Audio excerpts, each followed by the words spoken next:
Además, el mandatario electo busca acabar rápido con el conflicto entre Rusia y Ucrania, al igual que un aumento en los aranceles de productos chinos que ingresen a territorio estadounidense.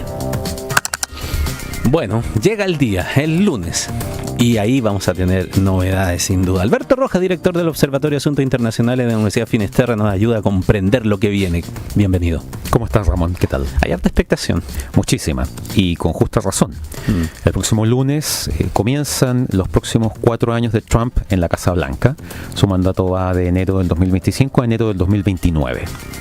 Y hay mucha expectación en torno no solamente a la ceremonia, cuánta gente va a ir. Tú sabes que el tema de cuánta gente asiste a la ceremonia siempre es un tema.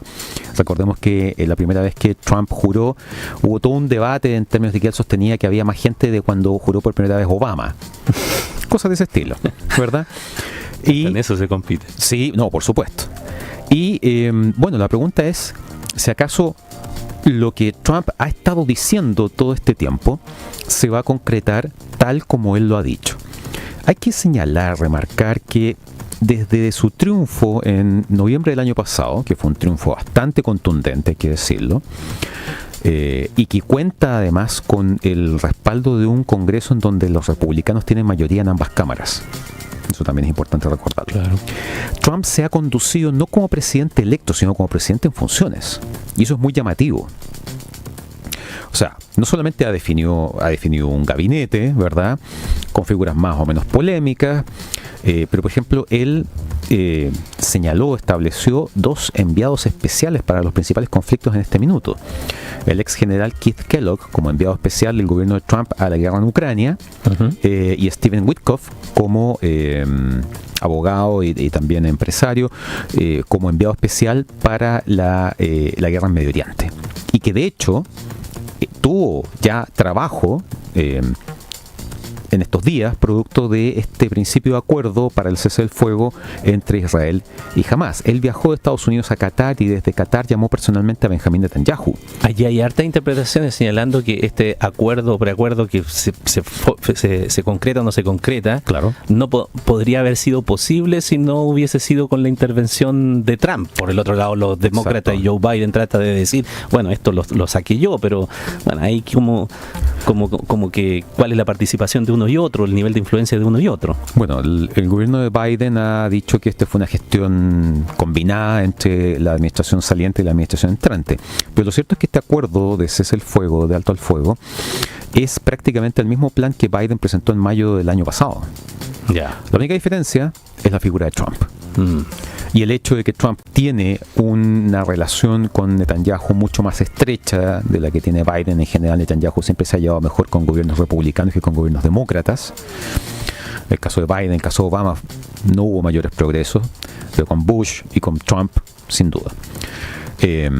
Y entonces en ese contexto lo que vemos es que Trump ha estado moviendo efectivamente ciertos hilos en el contexto de la política internacional de manera bastante real y efectiva, junto con todo lo que hemos visto, y de hecho lo comentamos en algún momento, ¿te acuerdas? O sea, esta idea de anexar Groenlandia, transformar Canadá en el estado número 51, recuperar el control del canal de Panamá, cambiarle el nombre al Golfo de México por el Golfo de América, todas esas cosas, ¿verdad?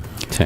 Ahora, lo interesante es que entre medio de todas esas cosas, en lo personal, se coló algo que pareció no generar mucha atención, y es su propuesta de pasar a los carteles del narcotráfico de la lista de crimen organizado a la lista de grupos terroristas.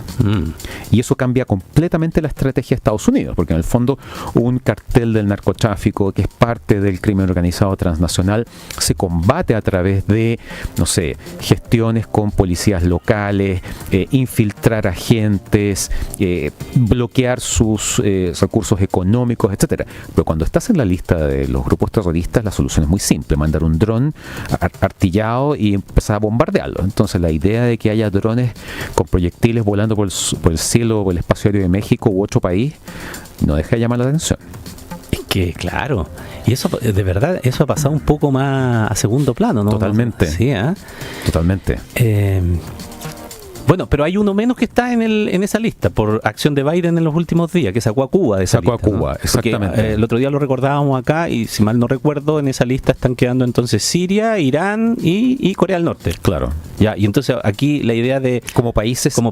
Países, porque la lista de organizaciones es mucho más larga. Ya, esta es la de los países y adicionalmente hay una de organizaciones. Exactamente. Ya. O sea, ahí tú puedes encontrar, no sé, Hamas, Hezbollah y todos los otros grupos terroristas o calificados como terroristas por Estados Unidos. Y ahí quiere meter a estos grupos... A los carteles del narcotráfico.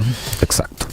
¿Y qué requiere para eso su propia voluntad, no? Si tiene mayoría, pasa por el Congreso, esto como es, ¿no? Puedes hacerlo en términos no personales. Lo que pasa es que está la figura de la acción ejecutiva, ¿no es cierto? Lo que diríamos gobernar por decreto.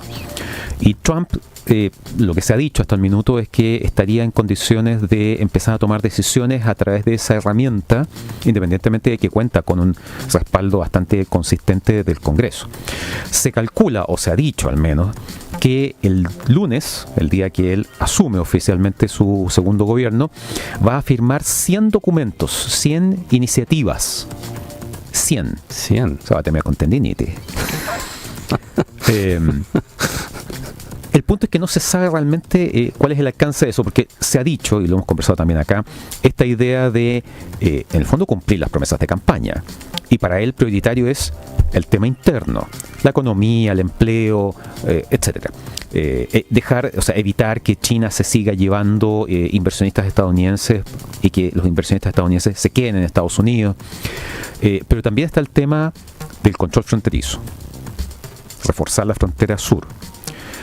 También la norte. Hay que recordar que hace algunas semanas Trump dijo que le iba a subir los aranceles en un 25% a México y a Canadá si no tomaban medidas más duras en el control fronterizo. Eso fue en el contexto de anexar a Canadá y tratar a Justin Trudeau de gobernador del estado 51. Y también este tema de las deportaciones masivas. Ahora, yo no sé cómo leer el ánimo con el que llega, y uno lo va a saber sencillamente cuando comience a tomar este tipo de medidas, con qué eficacia y con qué fuerza, ¿no? A lo que quiero ir, Alberto, es que tú ves que él llega mayormente empoderado que la primera vez que llegó al gobierno, debido a que ya tiene una experiencia como tal. La primera vez fue sorpresa, ahora gana con amplitud, tiene mayoría en ambas cámaras, y otra cosa que ya está fuera de lo electoral, que está picado. Y de repente, en buen chileno, a veces cuando alguien está picado, viene con ganas de cobrar. Viene con sangre en el ojo. Sí, pues. Bueno, efectivamente Trump, y a eso sumo una Corte Suprema, de las que tiene 9, tú sabes que son vitalicios los jueces de la Corte Suprema. En Estados Unidos son 9 y 6 son conservadores, por Dios decirlo. Ya. Y en gran medida eso fue posible gracias a cosas que hizo Trump en el primer gobierno. El Trump que llega el próximo lunes es un Trump diferente al de enero de 2017. Como dices tú, tiene la experiencia de haber estado 4 años en la Casa Blanca, 4 años haciendo campaña para volver a la Casa Blanca, que son los 4 años de Biden. Viene mucho más duro en sus posiciones en distintos temas.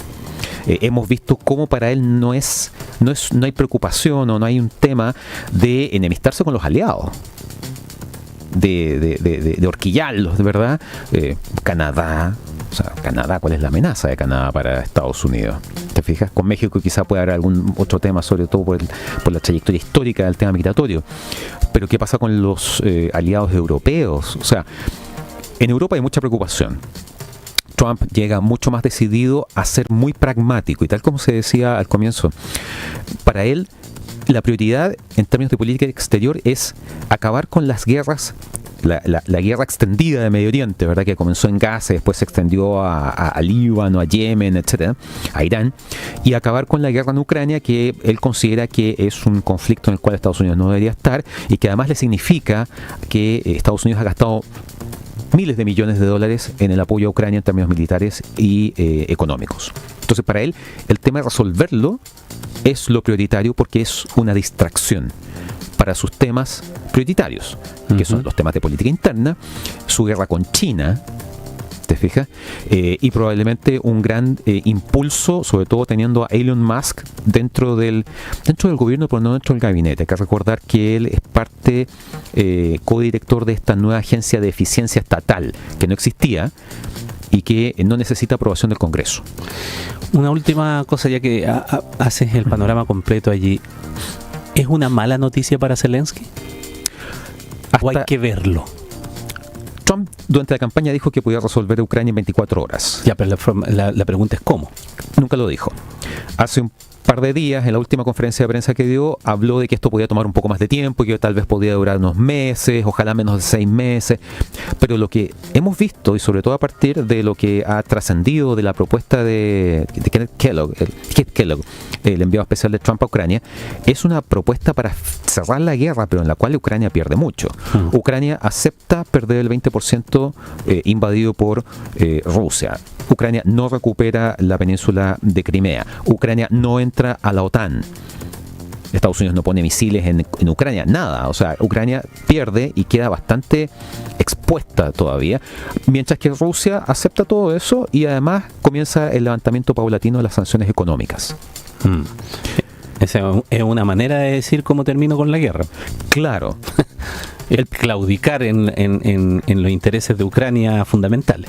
Claro, evidentemente el presidente Zelensky podría decir, ¿sabes qué más? No estoy de acuerdo con esto. Pero ahí sabemos lo que va a hacer Trump. Va a empezar a cerrar la válvula de la ayuda militar y económica a Ucrania, dejando entonces a Ucrania dependiendo solamente de los aliados europeos. Y ahí además se puede producir un quiebre dentro de la OTAN.